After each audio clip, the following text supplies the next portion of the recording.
जय जिनेन्द्र। पाठशाला कार्यक्रम के अंतर्गत भक्तामर स्तोत्र के काव्यों का अर्थ बताया जा रहा है।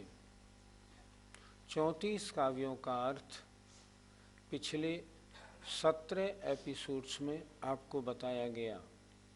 आज हम 35वें और 36वें काव्य का अर्थ आपको बताएंगे। आइए उच्चारण करते हैं। स्वर्गापवर्ग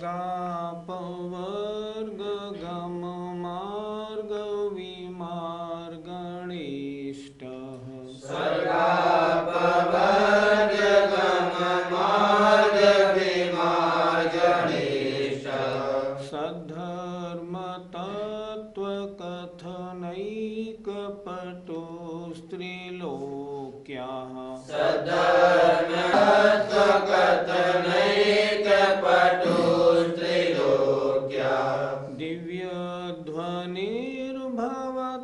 ते विशदार्थ सर्व दिव्यध्वनिर्भवति ते विशदार्थ सर्व भाषा स्वभाव परिणाम गुणैः प्रयोज्य भाषा स्वभाव परिणाम गुणैः प्रयोज्य स्वर्गापवर्ग गम मार्ग विमार्गणेष्ट सद्धर्म तत्व कथनैक पटो स्त्रीलोक्या दिव्यध्वनिर्भवति ते विशदार्थ सर्व भाषा स्वभाव परिणाम गुणैः प्रयोज्य। आज अब 35वें काव्य के अर्थ पर विचार करते हैं। इन दिनों भक्तामर स्तोत्र में अरिहंत प्रभु के जो अष्ट प्रात्याहार्य हैं उनकी महिमा आचार्य महाराज हमें बता रहे हैं। आज एक प्रात्याहार्य है दिव्य ध्वनि। उस दिव्य ध्वनि के बारे में इस काव्य में चर्चा की गई। कड़े शब्दों का अर्थ देखें। स्वर्गापवर्ग, स्वर्ग और मोक्ष को, ये स्वर्ग और मोक्ष को, गम मार्ग जाने वाले मार्ग के, विमार्गणेष्ट खोजने के लिए इष्ट, कथनैक पटु, कथनैक पटु कथन करने में अत्यंत समर्थ, विशदार्थ स्पष्ट अर्थ वाली, प्रयोज्य माने सहित। अब एक एक शब्द का अर्थ देखें। स्वर्ग माने स्वर्ग, अपवर्ग माने मोक्ष, गम माने जाने के, मार्ग को, विमार्गण माने खोजने में जो इष्ट है। अर्थात अगर आपको स्वर्ग जाना है और मोक्ष जाना है तो मार्ग कहाँ मिलेगा? दिव्य ध्वनि में मिलेगा। तो दिव्य ध्वनि तो वर्तमान में नहीं है। दिव्य ध्वनि में कहे गए जो कुछ तत्व हैं सब जिनवाणी में लिखे हुए तो हैं। अर्थात दिव्य ध्वनि कहे जिनवाणी के बात तो एक ही है। तो इस जिनवाणी या दिव्य ध्वनि की महिमा क्या है कि स्वर्ग और मोक्ष को जाने के मार्ग को खोजने के लिए जो इष्ट है, इसके अलावा आपको और कहीं नहीं मिल पाएगा। इसलिए अगर आपको स्वर्ग मोक्ष का मार्ग खोजना है तो भगवान की दिव्य ध्वनि जो है वो ही कार्यकारी है। सद्धर्म सच्चे धर्म के, तत्व माने भाव को, कथन माने कहने में, एक माने एकमात्र, पटु माने समर्थ है।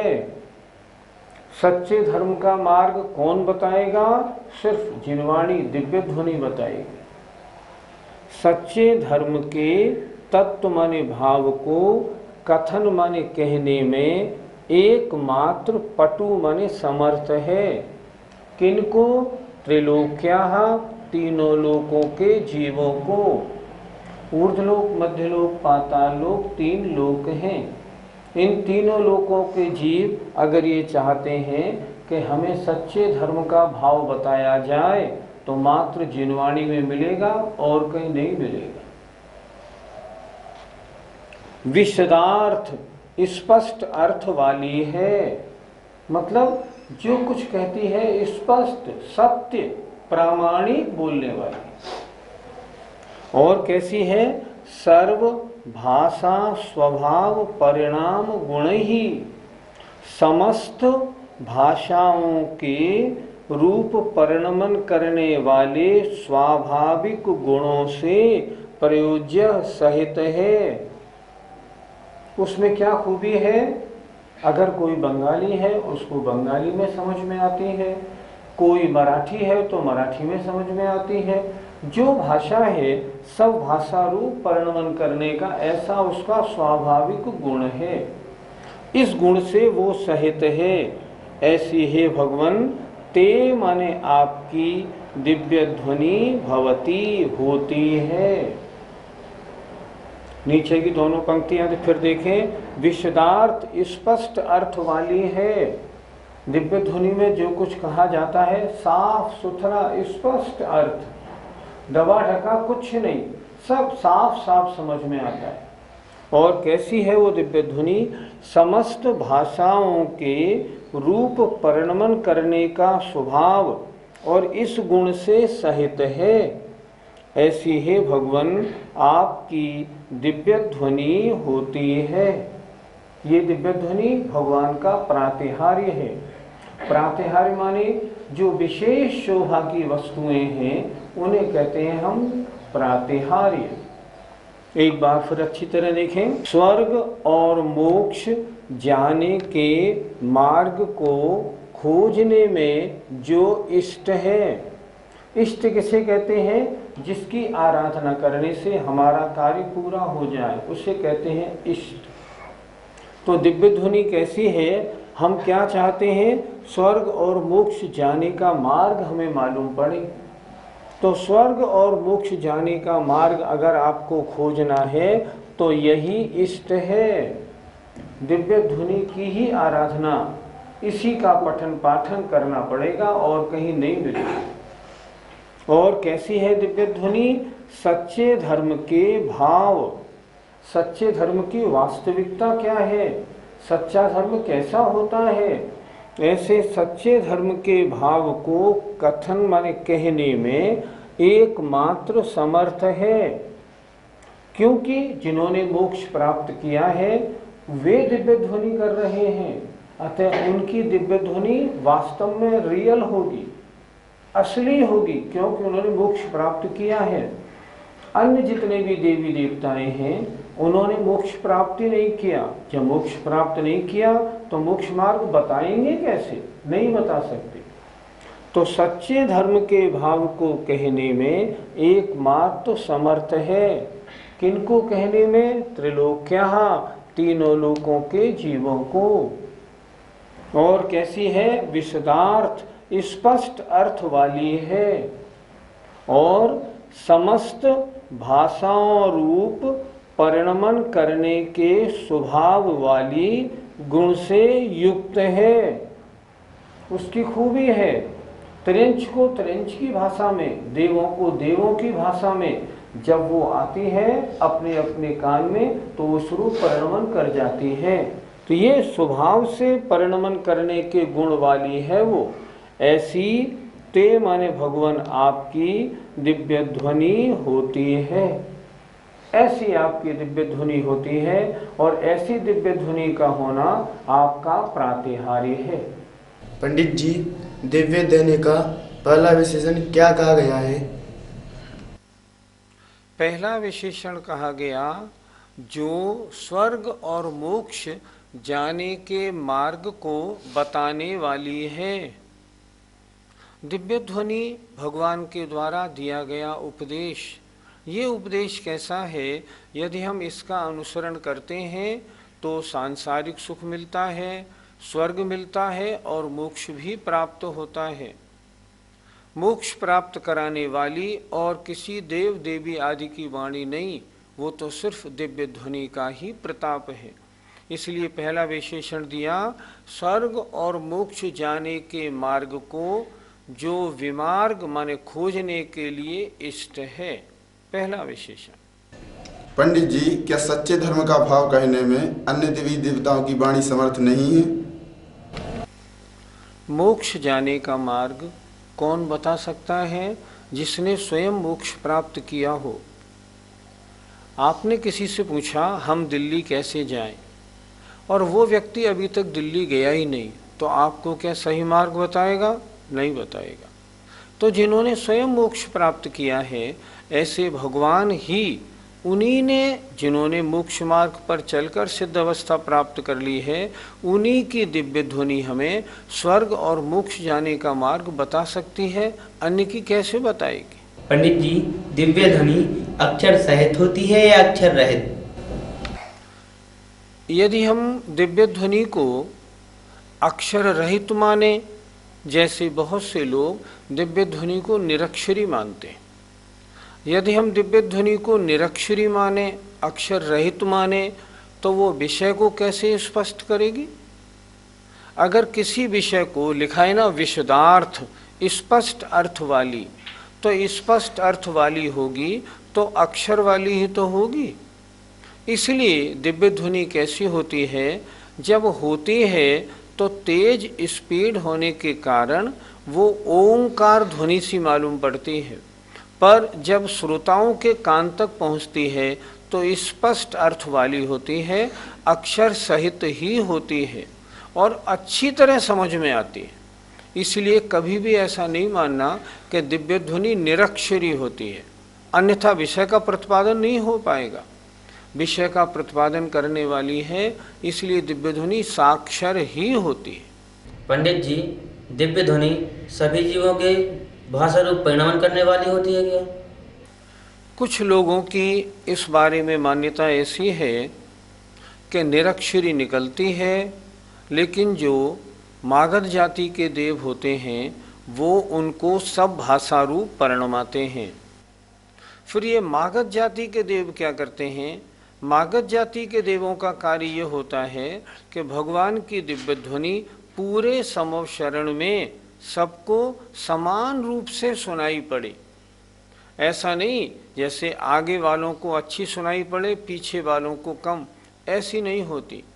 मागध जाति के देव क्या करते हैं कि उस दिव्य ध्वनि को विस्तरित करते हैं, अर्थात पूरे समव शरण में 12 कोठों में जितने जीव बैठे हैं वे सब समान रूप से स्पष्ट आवाज में दिव्य ध्वनि सुन सकें। पंडित जी, दिव्य ध्वनि दिन में कितनी बार खिलती है? दिव्य ध्वनि में न कभी रात न दिन, हमेशा एक सा प्रकाश रहता है, क्योंकि भगवान विराजमान है, उनका इतना तेज है, करोड़ों सूर्य चंद्रमा जैसा, जो वहाँ कभी भी प्रकाश कम या ज़्यादा या रात्रि होने का प्रसंग नहीं।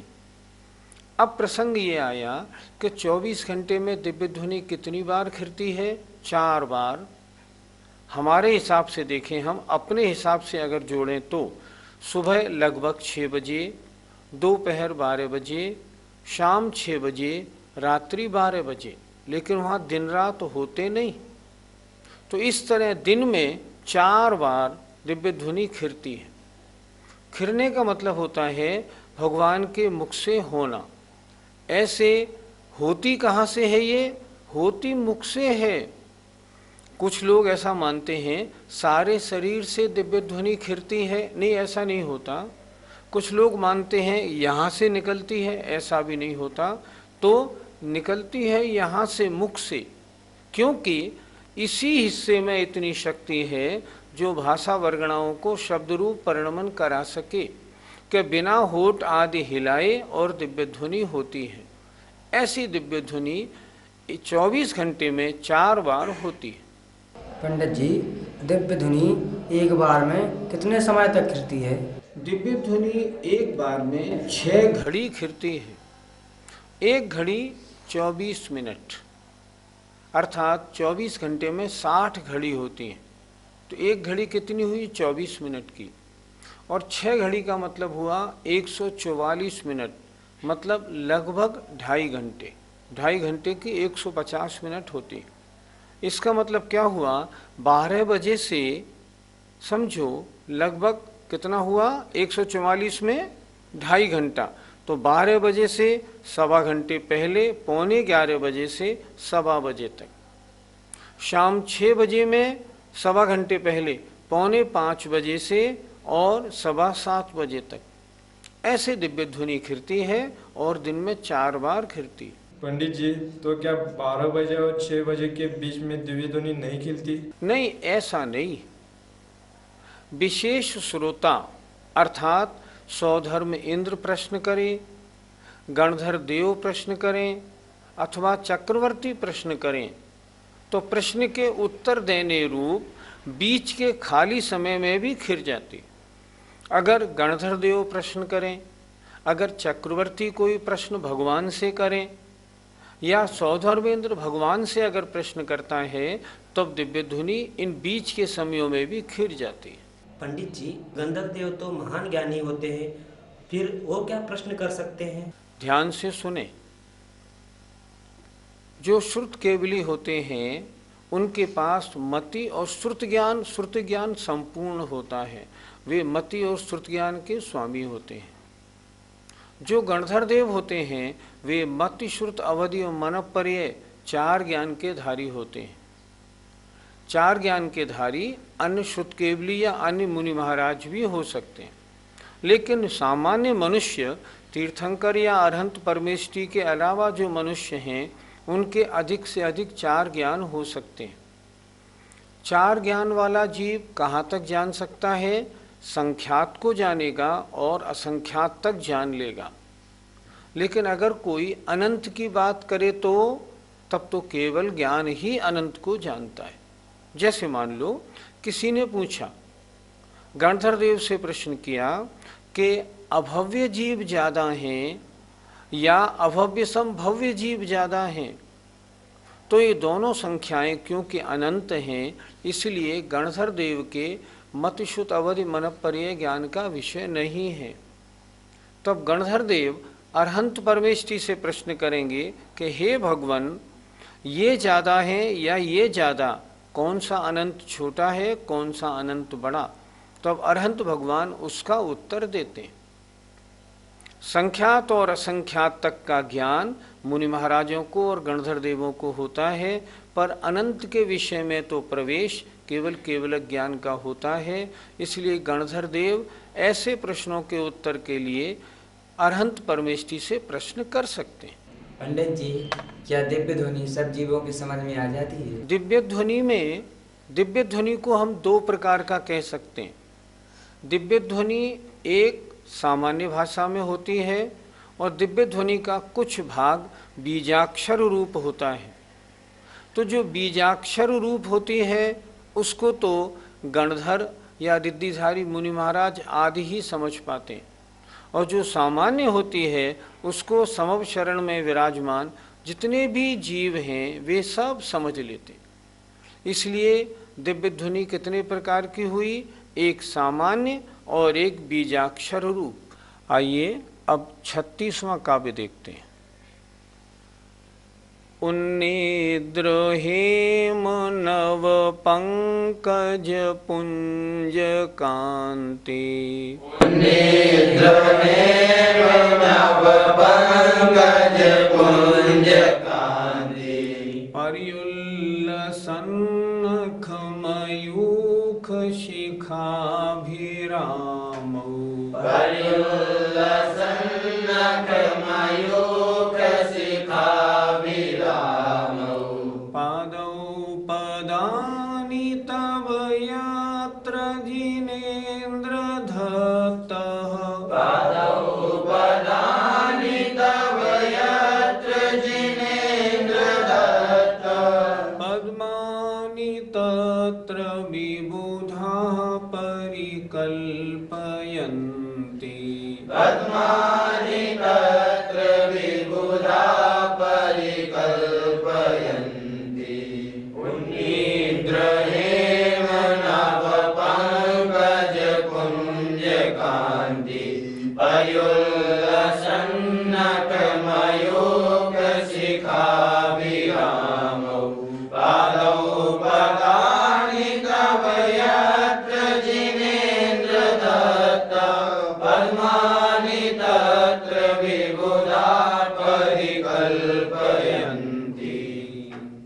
देखें, उन्निद्र माने खिले हुए, हेम माने सुवर्ण के, नव माने नवीन अर्थात ताजा, तुरंत बनाई गई नवीन, पंकज माने कमल, उनके समूह, पुंज माने समूह, उसकी कांति, उसका प्रकाश, उसकी आभा, उसकी शोभा। फिर देखें, खिले हुए सोने के नवीन कमलों के समूह की कांति से, उसके प्रकाश से परिउल्लसत अर्थात चारों ओर से शोभायमान। किनकी चर्चा हो रही है? आपके चरणों की। आपके चरणों के नीचे जब देवलोक स्वर्ण कमल बना देते हैं तो आपके चरण सब ओर से उन स्वर्ण कमलों की आभा से, उनके प्रकाश से सुंदर हैं, ये बता रहे हैं। और कैसे हैं वो? नख मयूख शिखाभिरामौ, नखों की किरणों की शिखाओं से सुंदर हैं। मतलब आपके चरणों के जो नख है ना, चमचमा रहे हैं, उनमें से ऐसी किरणें निकल रही हैं। नखों की किरणों की शिखाओं से सुंदर है। कौन? तव माने आपके, पादव माने दोनों चरण, अर्थात आपके दोनों चरण जो खिले हुए सोने के नवीन कमलों के समूह की कांति से चारों ओर से सुशोभित हैं, और नखों की किरणों की शिखाओं से सुंदर हैं, ऐसे तव माने आपके दोनों चरण। हे जिनेंद्र भगवन, यत्र माने जहाँ जहाँ, पदानि माने कदम धरते हैं, जहाँ जहाँ कदम धरते हैं, तत्र माने वहाँ वहाँ, विबुधा देवगण पद्मानि कमलों को परिकल्पयन्ति रच देते हैं। फिर नीचे की पंक्ति तो देखें जरा। हे भगवान, आपके ऐसे, तव माने आपके ऐसे दोनों चरण, यत्र माने जहाँ, हे जिनेंद्र भगवान, पदानि धत्तः कदम धरते हैं, कदम रखते हैं, तत्र माने वहाँ, विबुधा माने देवगण, पद्मानि कमलों की परिकल्पयन्ति रचना कर देते हैं। फिर एक बार देख लें, बताना क्या चाह रहे हैं? जब भगवान का विहार होता है तो ऐसे कदम रख के होता है, ऐसे। कुछ लोगों की धारणा ऐसी है, सभी रिद्धियों के धारी होते हैं इसलिए उनका विहार यों होता है। नहीं, ऐसे नहीं होता। क्या लिखा है? पदानि धत्तः। शास्त्रों में यही वर्णन मिलता है कि भगवान जब चलते हैं तो कदम बढ़ाते हुए चलते हैं, ऐसे। तो इसलिए यहाँ भी वही बात लिखी है और ये बात सत्य है, प्रामाणिक है। फिर एक बात देखें, खिले हुए सोने के नवीन कमलों के समूह की कांति से चारों ओर से शोभायमान भगवान ने कदम रखा। नीचे 225 कमल होते हैं। 225 कमल कैसे होते हैं? जैसे एक कमल बीच का, उसके 4 दिशा और 4 विदिशा, 8, और 8 में बीच में एक एक और करो, 16, 16 में फिर बीच में एक एक और करो तो 32, चारों ओर 32 हो गए। 32 7 कमल उस बीच वाले कमल से जुड़े हुए होते हैं। 32 × 7 224 और एक कमल बीच वाला। इस तरह कुल मिला के 225 कमलों की रचना देवलोक करते हैं। भगवान कहाँ रहते हैं? बीच में। जब भगवान कदम बढ़ाते हैं तब वे सारे कमल भी आगे बनते जाते हैं और चलते जाते हैं, ऐसे उनका विहार होता है। तो उन कमलों की रचना के बारे में इस काव्य में बताया है। फिर देखें एक बार, खिले हुए सोने के नवीन कमलों के समूह की कांति से पर्युल्लसित चारों ओर से शोभायमान और नखों की किरणों की शिखाओं से सुंदर, ऐसे तव माने आपके, पादु माने दोनों चरण, यत्र पदानि धत्तः जहाँ कदम रखते हैं हे जिनेन्द्र भगवान, तत्र माने वहाँ, विबुधा माने देवगण कमलों को रच देते हैं।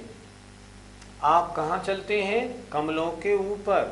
क्या कमल पर आपका पैर रखा जाता है? नहीं, भगवान कहीं किसी से छुपते नहीं, उन कमलों से भी 4 उंगल ऊपर भगवान का विहार होता है। जहाँ के जीवों की पुण्य का प्रताप होता है, कहा है ना, भविभागन बच जोगे वसाए, भव्य जीवों के भाग्य से और वचन योग के वश से तुम धुनि वह आपकी दिव्य ध्वनि होती है, सुनकर विभ्रम नशाए, उसको सुन के मिथ्यात्व अज्ञान नष्ट हो जाता है। तो क्या दिव्य ध्वनि सुनने वाले सब सम्यक दृष्टि बन जाते हैं? नहीं, ऐसा नहीं, पर वो सबसे महान निमित्त है। भगवान का विहार कहाँ होता है? इंद्र अपने अवधि ज्ञान से जान लेता है और जिधर भगवान का विहार होना होता है उधर मार्ग बनाता है। और जब भगवान खड़े होके चलते हैं कदम रखते हुए तो कमलों की रचना करता है। इस प्रकार बिहार में सुवर्ण कमलों की रचना से संबंधित ये काव्य हुआ। आइए शेष अगले काव्य में फिर देखेंगे। जय जिनेन्द्र।